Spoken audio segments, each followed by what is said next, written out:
अस्सलाम वालेकुम नाज़रीन, सियासत टीवी के प्राइम टाइम में आप सबका तहदील से इस्तकबाल है। मैं हूं फरजान अहमद। सबसे पहले पेश है प्राइम टाइम की हेडलाइंस। बिहार में वोटरों के हुकूक के लिए जारी है कांग्रेस की वोटर अधिकार यात्रा। प्रियंका गांधी के साथ रेवंत रेड्डी भी हुए शामिल। अवाम का देखा गया हुजूम। तेलंगाना असम्बली इजलास 30 अगस्त से होगा शुरू। कार्यक्रम कमीशन जांच रिपोर्ट समेत दीगर उमूर पर गर्मागर्म मुबाहिस मुतवक्को। हैदराबाद की नामवर शख्सियत गयासुद्दीन बाबू खान के इंतकाल पर मुख्तलिफ शख्सियात ने गहरे रंजोगम का किया इज़हार। मुख्तलिफ तालीमी व फलाही इदारों का क़याम अमल में लाने वाली शख्सियत सैकड़ों लोगों की मौजूदगी में सुपुर्द खाक। तेलंगाना में मौसमी बीमारियों में नुमाया इजाफा। बुखार और वायरल इन्फेक्शन के मरीजों की तादाद बढ़ गई। सरकारी और प्राइवेट अस्पतालों में मरीजों का हुजूम। कांग्रेस लीडर कन्हैया ने मरकजी हुकूमत मोदी और अमित शाह पर की सख्त तनकीद। बिहार वोट चोरी समेत दीगर उमूर पर खुलकर इजहार ख्याल। और ओआईसी ममालिक ने इसराइल के मजालिम और ग्रेटर इसराइल के मनसूबे पर की शदीद तनकीदें। नेतन्याहू के मनसूबे को आलमी अमन और खित्ते की सलामती के लिए करार दिया संगीन खतरा। हेडलाइंस आपने देखी और पेश है खबरों की तफसीलात। शुरुआत करेंगे बड़ी खबरों से। बिहार में वोटरों के हकूक़ के लिए जारी कांग्रेस की वोटर अधिकार यात्रा आज अपने 10वें दिन जारी रही, जिसमें कांग्रेस की जनरल सेक्रेटरी और रुकन पार्लियामेंट प्रियंका गांधी पहली बार शामिल हुए। इस यात्रा की क़यादत कांग्रेस से राहुल गांधी और बिहार असम्बली में कायद अपोजिशन तेजस्वी यादव कर रहे हैं। 65 लाख से ज़्यादा वोटरों के नाम निकाले जाने के खिलाफ यात्रा निकाली जा रही है। प्रियंका गांधी के शामिल होने से कारकुनों और हामियों में ज़बरदस्त जोश देखा गया। कांग्रेस के मुताबिक इससे वोटरों के हकूक़ के लिए जारी जद्दोजहद को तक़वियत मिलेगी। इस शानदार रोड शो के दौरान तेलंगाना के चीफ मिनिस्टर रेवंत रेड्डी भी शामिल हुए और राहुल गांधी की मुहिम का भरपूर अंदाज में साथ दिया। और इस दौरान आरजेडी लीडर तेजस्वी यादव ने मीडिया से बातचीत कर कहा कि मुल्क बदतरीन महंगाई के दौर से गुजर रहा है। अवाम और किसान सब परेशान हैं। गरीबी दूर करने का कोई काम मोदी हुकूमत नहीं कर रही है। बिहार में इसी के खिलाफ हम कांग्रेस के साथ मिलकर यात्रा निकाल रहे हैं और इसका अवाम की जानिब से भरपूर खैर मकदम किया जा रहा है। जनता के बीच जा रहे हैं, जनसंपर्क हम लोग कर रहे हैं और जनता में भारी उत्साह है। लोगों का प्यार, आशीर्वाद, समर्थन महागठबंधन को मिल रहा है, जिससे बेचैनी एनडीए के लोगों को हो रही है। हमने पहले भी कहा था एनडीए का मतलब नहीं देंगे अधिकार, मतलब ये लोग लोगों के अधिकार को, लोगों के अस्तित्व को छीनना चाहते हैं। लोकतंत्र संविधान को खत्म करने का प्रयास लगातार कर रहे हैं और ये बिहार लोकतंत्र की जननी से ही लोकतंत्र को समाप्त करना चाहते हैं, जो कि हम लोग बिल्कुल नहीं होने दिया जाएगा। और जनता जो है आने वाले चुनाव में इनको करारा जवाब जो है देगी। सर, जो बिल लाया गया है उसको लेकर एनडीए के नेताओं के द्वारा कहा जा रहा है कि ऑर्डिनेंस जो है देखिए इस विषय में हमने पहले भी कहा था, तानाशाही पुरजोर तरीके से चल रही है इस देश में। इस देश में गरीबी है, बेरोजगारी है, महंगाई है, इस पे कोई चर्चा नहीं होती। किसानों के हालों पे कोई चर्चा नहीं होती।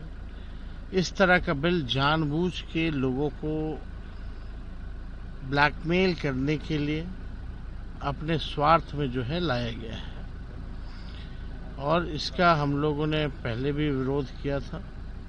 लेकिन मौजूदा स्थिति क्या है, मुद्दे की बात होनी चाहिए।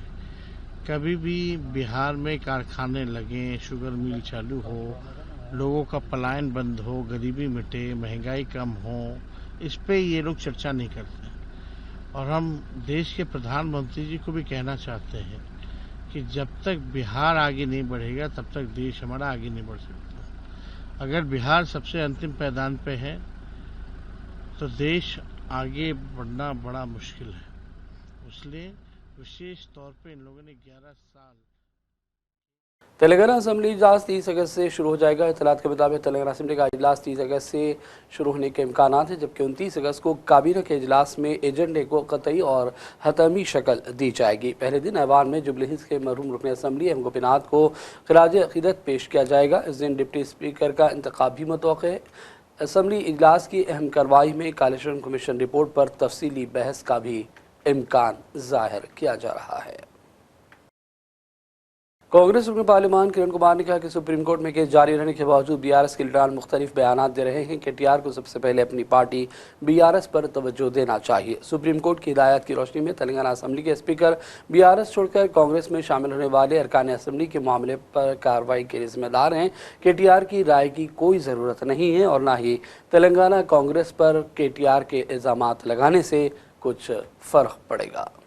What KTR is talking, KTR first of all has to, KTR who has run the party, his father's party, have taken approximately 60 members, MLAs and MPs during their tenure.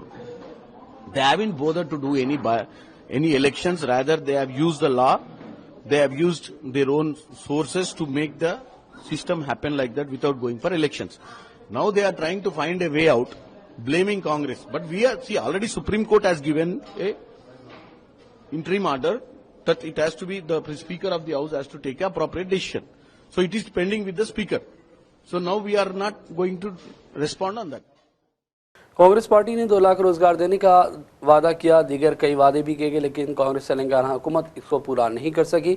साबिका रियासती वजीर केटीआर ने मीडिया से बातचीत के दौरान ये इल्ज़ामात लगाए। उन्होंने कहा कि उस्मानिया यूनिवर्सिटी के रेवंत रेड्डी के दौरे से मुलाजमतों के हवाले से ऐलानात मुतवक्को थे, लेकिन इस तरह की कोई बात सामने नहीं आई। नॉर्मली जब एक एजुकेशन मिनिस्टर को यूनिवर्सिटी जाते हैं दौरा करने, कोई बड़ी बात नहीं होती, पर आज तेलंगाना में हमारे जो चीफ मिनिस्टर है, जो खुद एजुकेशन मिनिस्टर भी है, वो आज इतने सारे झूठ और इतने सारे वादे आज करते हैं हमारे उस्मानिया यूनिवर्सिटी में और बाकी जगह, और इतना डरते हैं यहाँ के छात्रों से कि हमें पता नहीं चल रहा कि या तो हंसे या रोए। यही चीफ मिनिस्टर ने और उनकी पार्टी के नेता राहुल गांधी ने 2 साल पहले वादा किया था तेलंगाना युवा के साथ कि आपको 2 लाख आपको युवाओं को यहाँ पे गवर्नमेंट में नौकरी मिलेगी पहले ही साल। पर पहले साल नहीं, अभी 12 महीने नहीं बल्कि 20 महीने से ज्यादा वक्त गुजर गया। आज तक 5000 से ज्यादा नौकरी कांग्रेस की हुकूमत दे नहीं पाई। तो इसलिए आज चीफ मिनिस्टर डरते हैं उस्मानिया यूनिवर्सिटी जाने से। इसलिए वहां पे आज 1000 से ज्यादा पुलिस को लगाया जाता है, बड़े बड़े फेंसिंग, बड़े बड़े बैरिकेड, जिसको पीपल्स गवर्नमेंट बार बार ये लोग बोलते हैं, इंदिरम्मा का गवर्नमेंट बोलते हैं। आज हर जगह उस्मानिया यूनिवर्सिटी में पुलिस लगी है और छात्रों को अरेस्ट किया जाता है। करीब 500 से ज्यादा छात्रों को अरेस्ट किया गया। मैं पूछना चाहता हूं कांग्रेस गवर्नमेंट से, खास राहुल गांधी जी से, क्या यही है आपकी डेमोक्रेटिक गवर्नमेंट? क्या यही है इंदिरम्मा राज्य, जिसमें ना आप वादा निभाते हो 2 लाख एम्प्लॉयमेंट का और ना किसी को सवाल करने के लिए आप मौका देते हो? हम इसलिए चीफ मिनिस्टर से कहेंगे, आप आज जो आपने बात कही वहां पे उस्मानिया यूनिवर्सिटी में कि तेलंगाना स्टेट बैंकरप्ट हो गया, तेलंगाना बैंकरप्ट नहीं हुआ। आप और आपकी पार्टी इंटेलेक्चुअली बैंकरप्ट है, इसीलिए आप कुछ भी बोले जाते हो। पहले तो हथेली में जन्नत दिखा के वोट लेते हो 6 गारंटी के नाम पे, आज जब बात आती है हमलावरी की, आप गायब हो जाते हो राहुल गांधी जी, और आपके चीफ मिनिस्टर यहाँ पे झूठ वादे पे वायदा करके आज काम चलाते हैं। सब कुछ तेलंगाना की जनता देख रही है, इसीलिए जो आपको एक वोट मिला और जिसका नतीजा आज किसान रोड पे हैं, छात्र अरेस्ट होके पुलिस स्टेशन में पड़े हुए हैं, इस सब का मुंह तोड़ जवाब तेलंगाना की जनता आपको आगे आने वाले। न्यूज़ एडिटर रोजनामा सियासत जनाब आमिर खान ने कांग्रेस के कायद मोहम्मद अजहरुद्दीन से मुलाकात की। इस मौके पर जुबली हिल्स के ज़िमनी इंतखाबात समेत दीगर अमूर पर तबादला ख्याल किया गया। याद रहे कि मुस्तक़बिल क़रीब में जुबली हिल्स में ज़िमनी असम्बली इंतखाबात मुतवक्को हैं और मुमकिन है कि अजहरुद्दीन को यहाँ से कांग्रेस पार्टी अपना उम्मीदवार खड़ा करेगी। तेलंगाना के कांग्रेस लीडरों के एक वफ़द ने चीफ मिनिस्टर रेवंत रेड्डी की क़यादत में इंडिया इत्तेहाद के नायब सदर के उम्मीदवार retired justice B Sudarshan Reddy के साथ एक मीटिंग की। इस मुलाकात के मौके पर डिप्टी चीफ मिनिस्टर तेलंगाना भट्टी विक्रमारक, रियासती वज़रा उत्तम कुमार रेड्डी, पूनम प्रभाकर, सीताक्का, पी श्रीवास रेड्डी और दीगर भी मौजूद रहे। इस मौके पर सुदर्शन रेड्डी की कामयाबी के लिए नेक तमन्नाओं का इजहार किया गया। इसके अलावा तेलंगाना में होने वाले बल्दियाती इलेक्शन में पसमानदा तबकात के लिए 42% तहफ़्फ़ुज़ात और दीगर अमूर पर भी तफसीली तबादला ख्याल किया गया। कांग्रेस कायदीन ने उम्मीद ज़ाहिर की कि जस्टिस सुदर्शन रेड्डी की लीडरशिप में तेलंगाना में समाजी इंसाफ और मसावात को यकीनी बनाने के लिए इक़दामात किए जा सकेंगे। हैदराबाद की नामवर शख्सियत गयासुद्दीन बाबू खान के इंतकाल पर मुख्तलिफ गुशों ने गहरे रंज और दुख का इजहार किया। ऑल इंडिया मुस्लिम मसला बोर्ड के सदर मौलाना खालिद सैफुल्लाह रहमानी, जमात इस्लामी के कायदीन मोहम्मद अजहरुद्दीन और हामिद उम्मद खान के अलावा दीगर कई शख्सियात ने सियासत टीवी के नुमाइंदे शेख निज़ामुद्दीन लईक़ से बातचीत की और कहा कि गयासुद्दीन बाबू खान न सिर्फ शहर हैदराबाद की एक मशहूर और मारूफ शख्सियत थे, बल्कि एक सच्चे इंसान दोस्त और हकीकी समाजी रहनुमा थे। उन्होंने अपनी पूरी ज़िंदगी खिदमत खल्क़ के लिए वफ़ कर दी थी। आइए लोग देखते हैं लोगों के तासुरात। अल्हम्दुलिल्लाह रब्बिल आलमीन, इन्ना लिल्लाहि व इन्ना इलैहि राजिऊन। आज हम लोग यहाँ तदफीन में आए हैं एक ऐसी शख्सियत और एक ऐसा आफ्ताब जो आज गुरूब हो चुका है दक्कन की सरजमीन से। दक्कन की तारीख़ ऐसे आफ्ताबों से भरी पड़ी थी, लेकिन फ़ी ज़माना गुज़श्ता 40-50 साल से इस ख़ानदान के वो आफ्ताब जनाब गयासुद्दीन बाबू खान साहब मरहूम बावजूद इतनी माल और दौलत और सरबत के, इतना ऊंचा बुलंद नाम होने के, उन्होंने सादगी को इख्तियार किया और अपनी दौलत, पूंजी, सलाहियत, माल और अपनी इज़्ज़त को गरीब और यतीम और यसीर, मिस्कीन, मोहताज, ज़रूरतमंदों में, बिलखुसूस तालीम के मैदान में और गरीब और मोहताज और मिस्किनों को और बेवाओं को, यतीमों को ऊपर उठाने के लिए अपनी जो है जान माल की पूरी कुर्बानी लगा दी। चुनांचे आज हज़ारों लोग अपनी जो है मोहब्बतों के इजहार के लिए गमज़दा आज उनके जनाजे में भी शरीक रहे। वो मुख्तसर सी अलालत के बाद इंतकाल हो गया। अल्लाह ताला उनके दरियात को बुलंद फरमाए और उनकी बाल बाल मग़फ़िरत फरमाए और उनके लवाहिक़ीन को सब्र जमील अता फरमाए और उनके छोड़े हुए कामों को खुदाए पाक अपने फज़ल व करम से तकमील को पहुँचाए और उससे जितना उन्होंने किया उसे 10, 20, 50, 100 गुना ज़्यादा करने की उनकी लवाहिक़ीन को और उनके ख़ानदान वालों को तौफ़ीक़ अता फरमाए और अपनी बारगाह में क़बूलियत से सरफराज फरमाए। आज हैदराबाद से ये एक ऐसा सितारा गुरूब हो गया जिसके लिए हम सब गमज़दा हैं। अल्लाह ताला मौत तो एक ऐसी हकीकत है जिससे कोई बच नहीं सकता, लेकिन बाज़ शख्सियतें ऐसी होती हैं कि उनकी मौत सीने का दाग बन जाती है और हमेशा याद रहती है। उन्हीं में हमारे दोस्त मोहतरम जनाब गयासुद्दीन बाबू खान मरहूम, मेरा उनसे कमोबेश 30-35 साल का तजुर्बा था। उन्होंने मस्जिदें भी बनाई, उन्होंने मकातब भी चलाए, उन्होंने तालीमी इदारे कायम किए, उन्होंने गरीबों के लिए तालीम हासिल करने को मुमकिन बनाया, उन्होंने गरीब मुसलमान नौजवानों के लिए तालीम के वास्ते से रोज़गार फराहम किया, उन्होंने इस्लाह मुआशरे का भी काम किया। बहुत सी बेवा औरतों को, मुतल्लक़ा औरतों को वज़ाइफ दिए, यतीम बच्चों के सहारा बने। वो एक मिसाली और बेमिसाल शख्सियत है और यकीन है कि इंशाअल्लाह उनकी नेकियां उनको जन्नत में ले जाएंगी। हम सब लोग दुआ हैं कि अल्लाह ताला उनकी बार बार मिल्लत इस्लामिया के लिए बहुत नुकसान का दिन है। बहुत बड़ी हस्ती थी गयासुद्दीन बाबू खान साहब के, हज़ारों लाखों बच्चों का मुस्तक़बिल संवारे। मैं वैसे तो 30 साल से वाक़िफ़ था दक्कन क्रॉनिकल में जब मैं था, लेकिन ग़ुरबत उतनी हासिल नहीं थी चूँकि मैं खलीजी ममालिक में रहा हूँ। अल्लाह ताला मग़फ़िरत फरमाए और जन्नतुल फिरदौस में आला मुक़ाम अता फरमाए गयासुद्दीन बाबू खान साहब को, और जो भी उनकी जगह पर आए वैसे मुखलिस खिदमत करने का मौका अता करे उनको और कौम में इत्तेहाद थे। आज ये लोग जो जमा हुए हैं मसलक की इख्तिलाफ़ात से बाला तर होके, ये भी एक मैसेज है कि इंसान को इतना ऊपर उठना चाहिए, उम्मत मुस्लिमा का इत्तेहाद मुस्तहकम करना और अल्लाह की रस्सी मजबूती से थामना चाहिए।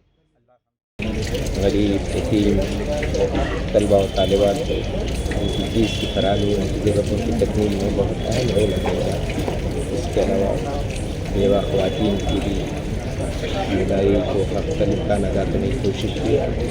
इस सिलसिले में अल्हम्दुलिल्लाह जमात इस्लामी और इसकी तलबा तंजीम, स्टूडेंट्स ऑर्गेनाइजेशन ने इस काम में भरपूर ताउन दिया और वो ताउन भी लेते रहे और बराबर अल्हम्दुलिल्लाह वो जमात इस्लामी और इसके इदारों के बारे में फिक्रमंद हुआ करते थे और उसको भी हद इम्कान ताउन करते थे। अल्लाह ताला उन्हें भी मता। लेकिन मोहतरम की जो तड़प थी मिल्लत इस्लामिया के मुस्तक़बिल के लिए, इसके बारे में बहुत फिक्रमंद हुआ करते थे और उनकी खिदमत की।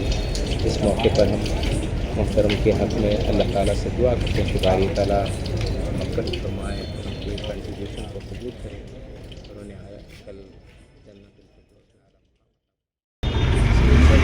कोचिंग के लिए पहले यहाँ उसके बाद केरला भेजा है बच्चों को और उसके बाद इंस्टीट्यूट ऑफ एक्सीलेंस हैदराबाद में अभी भी उर्दू के लिए हर सरकारी स्कूल में उर्दू के लिए स्कॉलरशिप दे रहे हैं बच्चों को। अभी मान है इस तरह परस्तार जो हमारे बीच अब नहीं रहे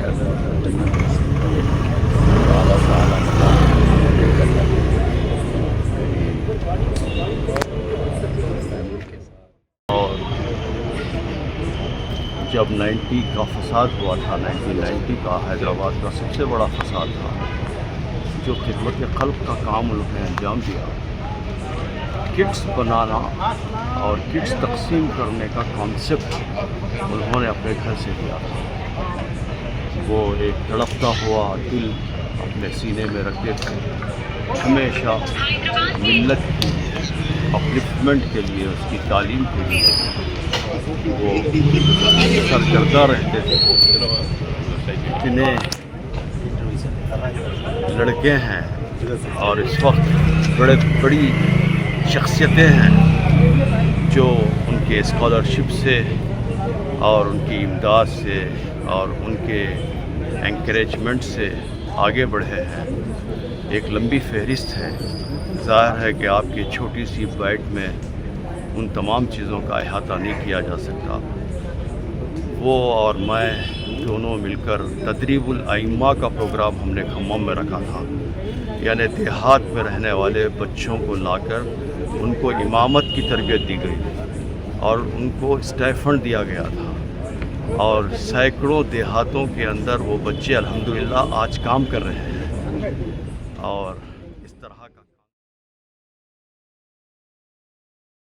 मुल्क में दूसरे सबसे बड़े टेलीकॉम सर्विस प्रोवाइडर एयरटेल का नेटवर्क एक बार फिर डाउन हुआ। इतवार को बड़ी तादाद में सारिफीन ने सोशल मीडिया पर शिकायत की और बताया कि एयरटेल की खिदमात में रुकावटें रहीं, जो पीर तक इसका सिलसिला जारी रहा। दिल्ली, बेंगलुरु, हैदराबाद समेत मुल्क के कई हिस्सों में एयरटेल के मसाइल दिखेंगे। सारिफीन ने कहा कि वह न तो कॉल कर सके, न मोबाइल डाटा और वाईफाई का इस्तेमाल मुमकिन हो सका। इस दौरान शहर हैदराबाद के कई इलाकों में इंटरनेट सर्विस अभी भी मसाइल का शिकार बनी हुई है। दोनों शहरों हैदराबाद और सिकंदराबाद में बिजली के तारों को मुंतकिल करने और हादसात से महफूज रखने के लिए इक़दाम जारी हैं और इस दौरान मुख्तलिफ इंटरनेट सर्विस प्रोवाइडर्स कंपनियों के नेटवर्क्स डाउन हो गए, जिससे सारिफीन को मुश्किलात पेश आ रही हैं।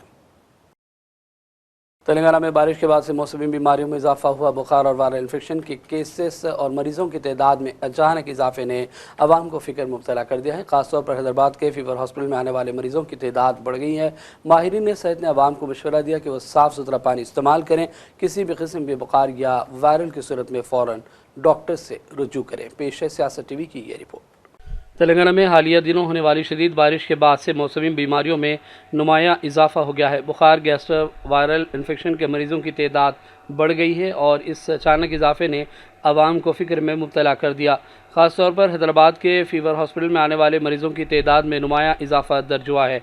डॉक्टरों के मुताबिक सिर्फ गुज़िश्ता एक हफ्ते में भी बुखार के मरीजों की तादाद दुगनी हो गई। सुबह सवेरे ही ओपीडी के बाहर तवील कतारें देखी जा रही हैं, जिससे अस्पताल इंतजामिया पर गैर मामूली दबाव बढ़ गया। महकमे सेहत के अहदेदारों ने बताया कि बारिश के बाद जमा होने वाले पानी और गंदगी की वजह से डेंगू, मलेरिया और टाइफाइड जैसे अमराज के फैलने का खदशा बढ़ गया है। बाज़ अजला से भी इस तरह के केसेस रिपोर्ट हो रहे हैं, जबकि प्राइवेट अस्पतालों में भी मरीजों की तादाद बढ़ गई है। बुखार और वायरल इन्फेक्शन के मामलात में गैर मामूली इजाफा हो गया, जिसकी वजह से इमरजेंसी वार्ड सख्त दबाव में हैं।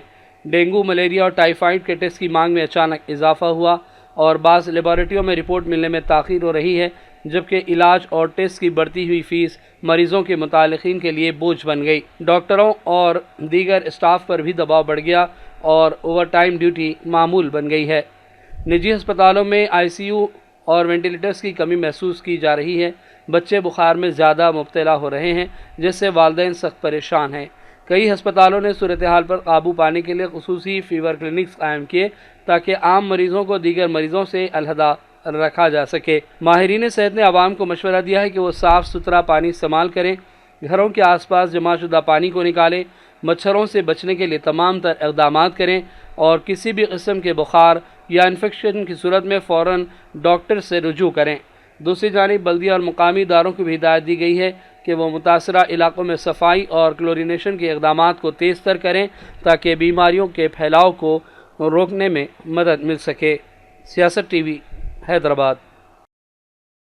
वरंगल में शांति संगम जो कि अमन पसंदों की तंजीम है, इसके ज़ेर इंतज़ाम इस्लामिया कॉलेज में यौम आज़ादी के हवाले से शानदार तकरीब नक़ीद हुई, जिसमें तकरीरी और पेंटिंग मुकाबलों के इनामात तकसीम किए गए। इस प्रोग्राम की सदारत डॉक्टर अनीस सिद्दीकी ने की, जबकि मेहमान खुसूसी Shahid Masood, regional director municipal administration और SS सिंधिया के MC प्रिंसिपल ने शिरकत की। इस मौके पर मुख्तलिफ स्कूल और कॉलेजों से तलबा और तालिबात ने इनामात हासिल किए और मुतल्लिक़ा ज़िम्मेदारों ने मीडिया से भी बातचीत की। Our organization, for which since last 4 decades we are giving our services. Apart from this competitions, we provide and give rice to the Atithi orphanage, House of Joy orphanage, and some other orphanages where the poor people are very much in need of our help. Just our presence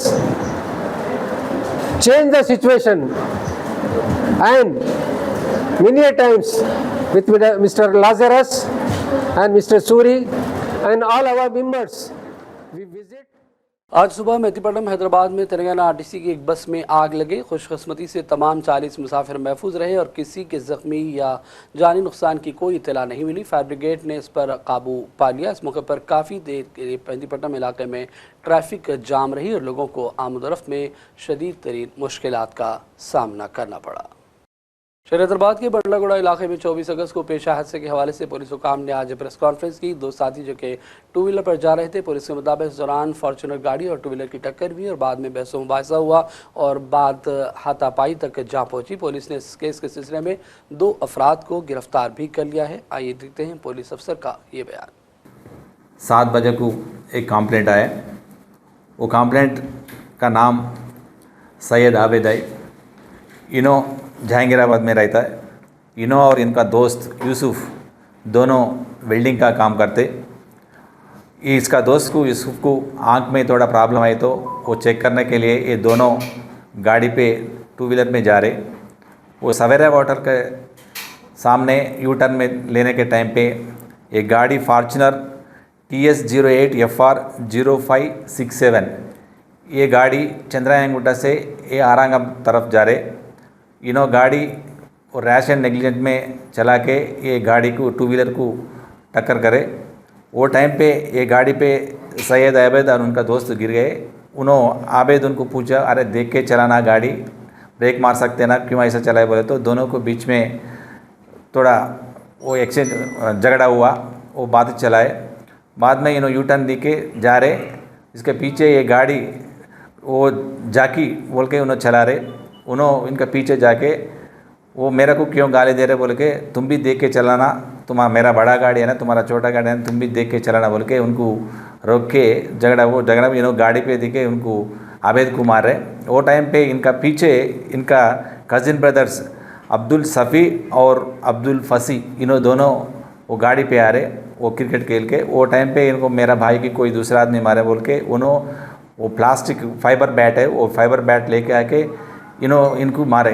ये पूरा ये मारने के बाद इन्होंने police station का ये complaint दिए। इसके बारे में हम Bandlaguda inspector 296 of 25 under section 118 सब क्लास 1 एंड 125 ये BNS पे केस रजिस्टर करे।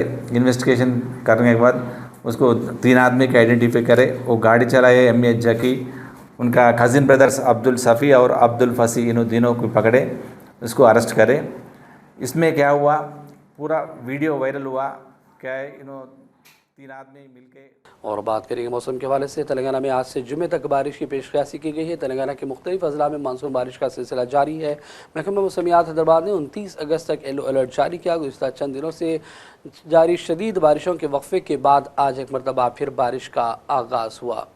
गुज़िश्ता 5 दिनों से बारिश में कमी आने की वजह से तेलंगाना में दर्ज हरारत में इजाफा हुआ था। दोनों शहरों हैदराबाद और सिकंदराबाद में आज सुबह से मौसम खुशगवार हुआ, मतला अबरालूद था। ताहम दोपहर के बाद से मुख्तलिफ इलाकों से बारिश की इत्तलात मौसूल होती रही। कांग्रेस लीडर कन्हैया कुमार ने मरकजी हुकूमत मोदी और अमित शाह पर सख्त तनकीदें की। बिहार वोट चोरी समेत दीगर अमूर पर कन्हैया ने खुलकर इजहार ख्याल किया। कांग्रेस पार्टी ने अपने ऑफिशियल यूट्यूब चैनल पर यह वीडियो नशर किया है। आइए देखते हैं कन्हैया कुमार का ये बयान। क्या आप सबने देखा कि 2014 के बाद अमित शाह जी के शब्दों में एक क्रोनोलॉजी इस देश में देखने को मिलती है। पहले विरोधियों को डराया गया, धमकाया गया, झूठे मुकदमे करके जेलों में डाला गया। फिर जो एमएलए और एमपी थे, ईडी और सीडी और सीबीआई के दम पे उनको अपने साथ मिलाने की कोशिश की गई और रिजॉर्ट का खेल शुरू हुआ। ऑपरेशन लोटस के नाम पर चुने हुए विधायकों को खरीद करके इस रिजॉर्ट से उठाते थे, उस रिजॉर्ट में पहुंचाते थे। चुनी हुई सरकारों को गिराया गया। मतलब पहले अमित शाह इस देश के एमएलए चुराते थे, फिर उनको लगा कि जब चुनाव आयोग हमारा ही है, ईडी अब हमारे कब्जे में है, सीबीआई हमारा तोता बन चुका है, तो स्वाभाविक रूप से उनको लगा कि करोड़ों रुपया एमएलए के ऊपर खर्च करने की जरूरत नहीं है। एमएलए चुराना छोड़ करके, एमएलए को रिजॉर्ट घुमाना छोड़ करके वोट चोरी का कार्यक्रम बनाया गया। क्रोनोलॉजी समझिए, पहले एमएलए चुराते थे, फिर वोट चुराना शुरू किया, और इन दोनों हथकंडों के बावजूद अब की बार 400 पार का नारा जब सफल नहीं हुआ, तब वो एसआईआर लेकर के आए हैं। और एसआईआर का जब बिहार की धरती पे पुरजोर विरोध होना शुरू हुआ और लोगों ने कहा कि जो चुनाव आयोग कागज मांग रही है, पहले वो अपना कागज दिखाए, वोटर लिस्ट दे देश की जनता को और बताए कि वोटर लिस्ट में गड़बड़ी क्यों है, क्यों एक लोग का नाम 4 जगह पे है, क्यों जिंदा लोगों का नाम काट दिया गया है, क्यों जो है मरे हुए लोगों का नाम जोड़ दिया गया है, क्यों आधार कार्ड नहीं स्वीकार किया जा रहा है और आवासीय मांगा जा रहा है। जब इस पे हल्ला शुरू हुआ तो चोर ने नया नुस्खा अपनाया है। कल पार्लियामेंट में नया बिल आया है और बिल का नाम है कॉन्स्टिट्यूशनल अमेंडमेंट बिल, और इसमें ये कह रहे हैं कि किसी सीएम पे अगर मुकदमा हो गया तो 30 दिन के भीतर उसको पद से हटा देंगे। क्रोनोलॉजी समझे, देश के लोगों को क्रोनोलॉजी समझना चाहिए। पहले एमएलए चुराते थे, फिर वोट चोरी किया, उसके बाद सीएम चुराने का प्रबंध इन्होंने कर लिया है। मतलब एन केन प्रकारेण यह इस देश में लोकतंत्र में आम लोगों के पास जो जनता के पास चुनने का अधिकार है, उसको ये छीन लेना चाहते हैं। लोकतंत्र को ये लाठी तंत्र बना देना चाहते हैं। इस्लामी ताउन तंजीम ओआईसी के वज़ीर ख़ारजा के इजलास से खिताब में पाकिस्तान और दीगर ममालिक ने इसराइल के मज़ालिम और ग्रेटर इसराइल के मनसूबों पर शदीद तनक़ीदें की और इससे आलमी अमन और ख़ित्ते की सलामती के लिए संगीन ख़तरा करार दिया। गज़ा इस वक्त न सिर्फ मासूम जानों का क़ब्रिस्तान बन चुका है, बल्कि आलमी क़वानीन और इंसानी हक़ूक़ की धज्जियाँ उड़ाई जा रही हैं। इसराइली बमबारी और मुहासरे में अब तक 60,000 से ज़्यादा फ़लस्तीनी शहीद हो गए, जिनमें बड़ी तादाद ख़वातीन और बच्चों की है। पेश है सियासत टीवी की ये ख़ास रिपोर्ट।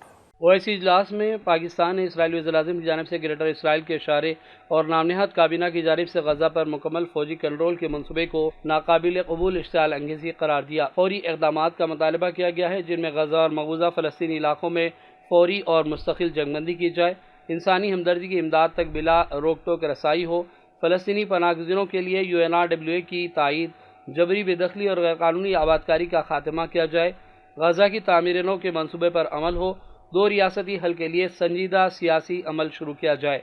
जबकि इसराइल को जंगी जराइम पर जवाबदा बनाने के इक़दाम भी किए गए। ओआईसी इजलास में वाज़ेह किया गया कि मसले फ़लस्तीन एक इम्तिहान है जिस पर आलमी निज़ाम की साख परखी जा रही है। फ़लस्तीनी अवाम को महज बयानात नहीं बल्कि अमली इक़दाम की ज़रूरत है और अक़वाम मुत्तहिदा पर जोर दिया गया कि इसराइल के ख़िलाफ़ नफाज़ इक़दाम करे और आलमी बरादरी फौरी तौर पर फ़लस्तीनी रियासत के क़याम की राहों को हमवार करे। ओआईसी का इजलास एक ऐसे वक्त में हुआ जब इसराइली रहनुमा गज़ा पर जारहाना कार्रवाई जारी रखे हुए हैं और हफ्ते और इतवार को दर्जनों हमले किए गए, जिसमें लगभग 100 फ़लस्तीनियों की शहादत की इत्तलात मिली हैं। अक़वाम मुत्तहिदा के माहिरीन ने कहा है कि गज़ा में 5 लाख अफराद तबाहकुन भूख का सामना कर रहे हैं, जबकि इस कहत को मुकम्मल तौर पर रोका जा सकता था, लेकिन खुराक फ़लस्तीनी इलाके तक पहुँच नहीं सकी क्योंकि इसराइल की मुनज़्ज़म रुकावटों की वजह से इमदाद की फराहमी नामुमकिन हो गई है। बयान में कहा गया कि ओआईसी के रुकन मालिक के वज़ीर ख़ारजा और सीनियर हुक्काम इजलास में शिरकत करेंगे ताकि फ़लस्तीन में जारी इसराइली फ़ौजी जारहियत, गज़ा पर मुकम्मल फ़ौजी कंट्रोल के मुजवज़ा मनसूबों और फ़लस्तीनी और अवाम के हकूक़ की संगीन खिलाफवर्जियों के तनाजुर में फौरी तौर पर गौर व खौस किया जा सके। ओआईसी का मानना है कि एक आज़ाद, मरबूत और खुद मुख्तार फ़लस्तीनी रियासत का क़याम का ऐलान हो जो जून 1967 से पहले की सरहदों पर मबनी हो और जिसका दारुल हुकूमत अल-कुद्स अश-शरीफ हो। ब्यूरो रिपोर्ट, सियासत टीवी। और अब आखिर में हेडलाइंस पर डालेंगे एक और नज़र। बिहार में वोटरों के हुकूक के लिए जारी है कांग्रेस की वोटर अधिकार यात्रा। प्रियंका गांधी के साथ रेवंत रेड्डी भी हुए शामिल, अवाम का देखा गया हुजूम। तेलंगाना असम्बली इजलास 30 अगस्त से होगा शुरू। कार्यक्रम कमीशन जांच रिपोर्ट समेत दीगर उमूर पर गर्मागर्म मुबाहिस मुतवक्को। हैदराबाद की नामवर शख्सियत गयासुद्दीन बाबू खान के इंतकाल पर मुख्तलिफ शख्सियात ने गहरे रंजो गम का किया इज़हार। मुख्तलिफ तालीमी व फलाही इदारों का क़याम अमल में लाने वाली शख्सियत सैकड़ों लोगों की मौजूदगी में सुपुर्द खाक। तेलंगाना में मौसमी बीमारियों में नुमाया इजाफा, बुखार और वायरल इन्फेक्शन के मरीजों की तादाद बढ़ गई। सरकारी और प्राइवेट अस्पतालों में मरीजों का हुजूम। कांग्रेस लीडर कन्हैया कुमार ने मरकजी हुकूमत मोदी और अमित शाह पर की सख्त तनकीद। बिहार वोट चोरी समेत दीगर उमूर पर खुलकर इजहार ख्याल। और ओआईसी मालिक ने इसराइल के मजालिम और ग्रेटर इसराइल के मंसूबे पर की शदीद तनकीदें। नेतन्याहू के मंसूबे को आलमी अमन और खित्ते की सलामती के लिए करार दिया संगीन खतरा। प्राइम टाइम का सिलसिला फिलहाल यही ख़त्म करते हैं। मोहम्मद फरजान अहमद को पूरी टीम के साथ इजाज़त दें। देखते रहिए सियासत टीवी। अल्लाह हाफ़िज़।